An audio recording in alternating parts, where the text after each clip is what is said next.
3, 2, 1. My butt. Stop. Press. Right. Hi guys, welcome to Technique Matters, and today we're going to talk about whether the max grip is appropriate for everyone.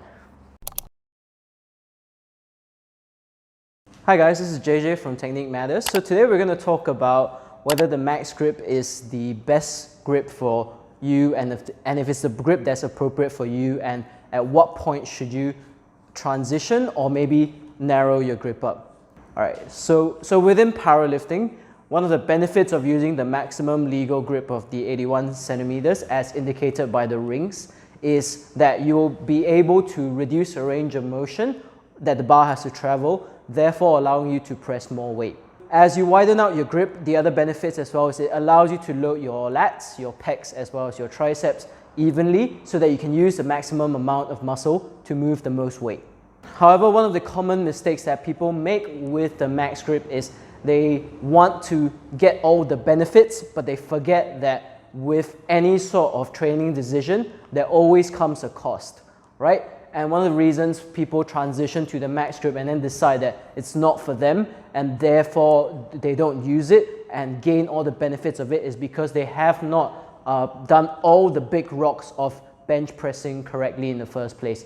So if you're curious as to what those big rocks are, make sure to check out our previous videos of scapular retraction and depression, setting up, as well as how you use your lats in the bench press. All of these things will help you to secure a good bench press position, which will then allow you to add this new component onto it. So for the context of today's video, what we're going to teach you is how to find the optimal grip width for you at which point of your bench press technical mastery. So Clinton will be demonstrating with my assistant and he will coach me through how to find the most optimal bench grip width for the lifters that we all work with. Hi guys, this is Clinton. As mentioned by JJ, we're going to teach you which grip width is most appropriate for you at your current level. So in order for us to understand how and which grip width to adopt, we have come up with 4 different scenarios to allow you to understand whether or not this grip width is appropriate for you. So in all these scenarios that we have come up with, it is all about understanding your elbow positioning and your behavior so that these elbow behaviors can be a tell sign to let you know that maybe this grip width needs to be adjusted. Okay? The first scenario goes like this. Assuming that you're adopting the max grip because you want to, everyone wants to achieve the max grip. Okay? So what's going to happen? I have JJ here to demonstrate. He's going to go down relatively well, reaching the sternum. But as he pushes up, the elbow starts to over flare and then moves towards in line with the shoulders. Okay? Let's show them one more time. Okay? Descend well, and then as he push, the shoulder goes out and up. Okay? And back. Okay? So what's happening here is actually like this. When you try to adopt a max grip, it is very important for you to have strong and proper lat engagement, meaning your shoulders need to stay down and learn the ability to flare your elbows while keeping your lats engaged. So if your elbows start to push out this way, it means that you have lost the engagement of the lats. So this is a tell sign to know that, okay, this grip width is too wide for you. You need to close it in a little bit and then train that lat engagement. And over the weeks, as it gets stronger, then you can bring it out. Okay? Now let's move on to scenario 2. Alright, so here comes the scenario 2. But before we do that, right, everything that we are demonstrating here is very, very dangerous. Okay? So if you want to support us, be sure to always like and share our videos. Okay? And then now we move on. So the second scenario goes like this. We adopt a very close stance, a close grip width, and then JJ is going to unrack. So what happens is everybody knows that the bar has to meet the sternum.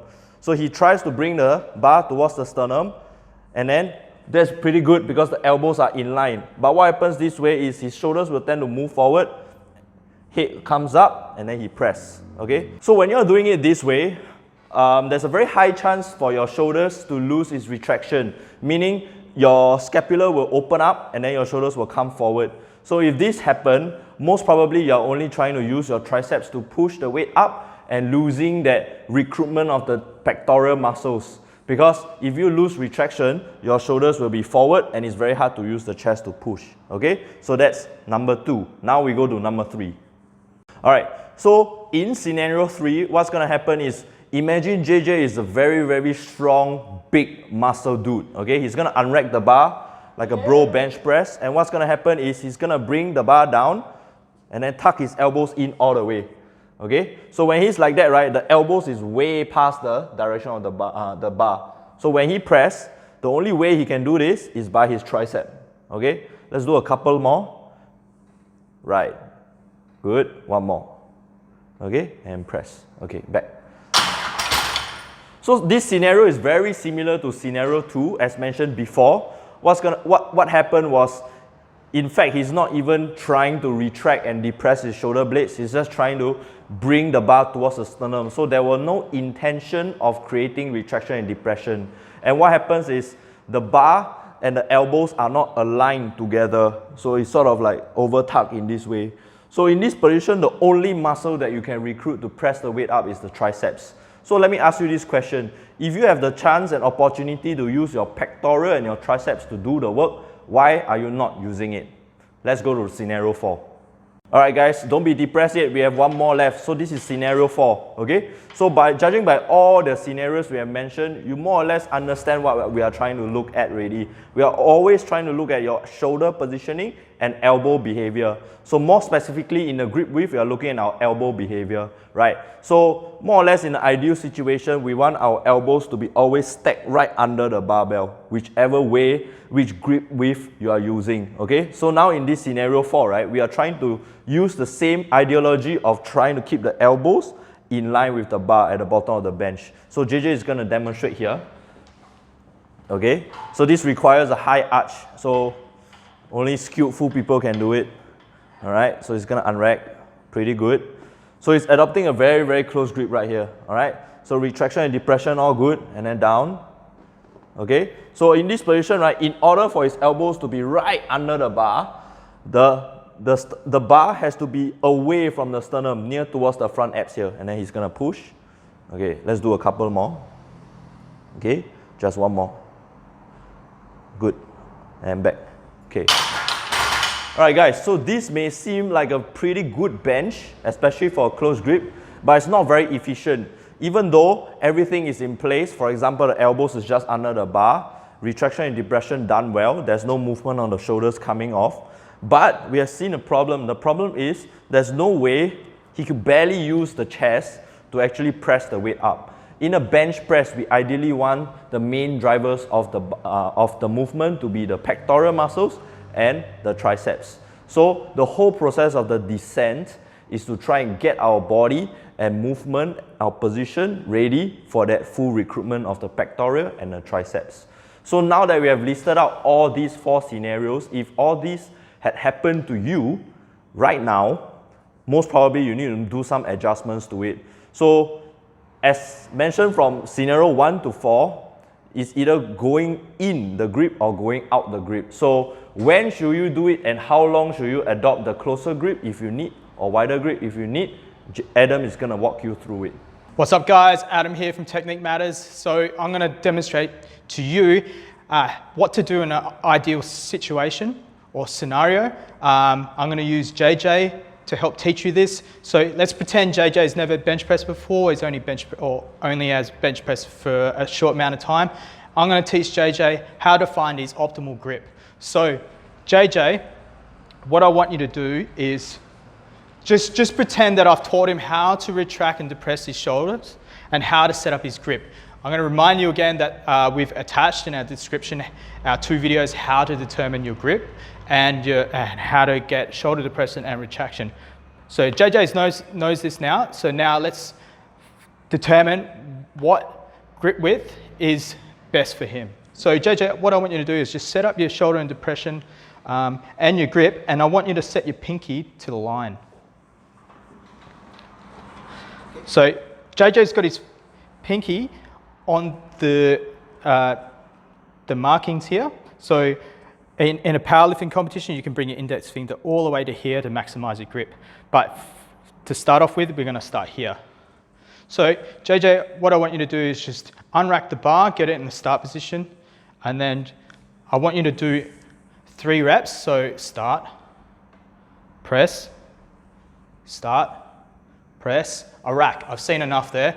So what we see here, we're seeing his elbows flaring out. So when his elbows are flaring out, it's an indication that the grip is too narrow. So what we're going to do here, we're just going to bring it out by 1 finger at a time.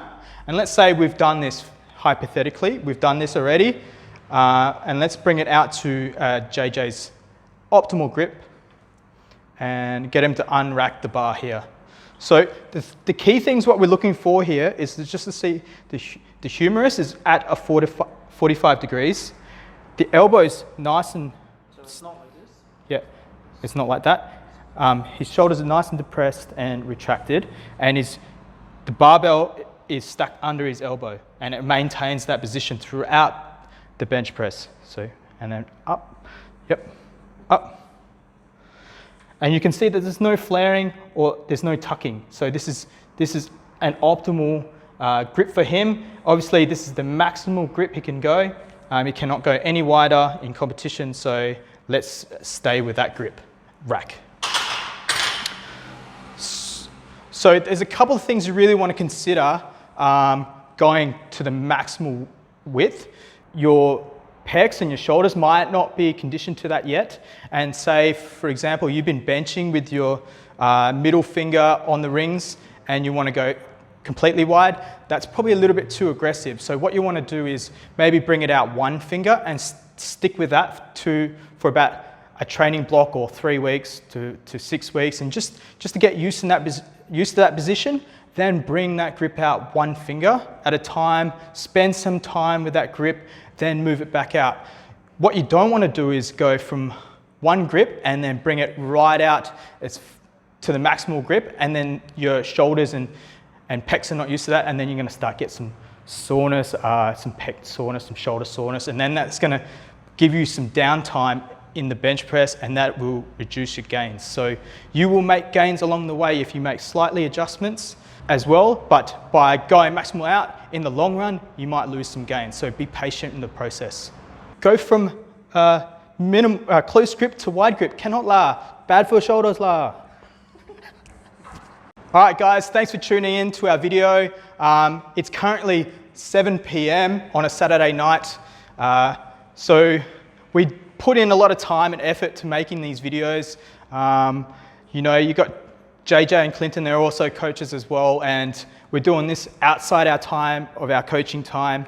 And we would really appreciate if you guys could like and share around with your friends and try and bring out our word, our vision to all other lifters out there, especially the new upcoming lifters. We really want to help out as many people as we can.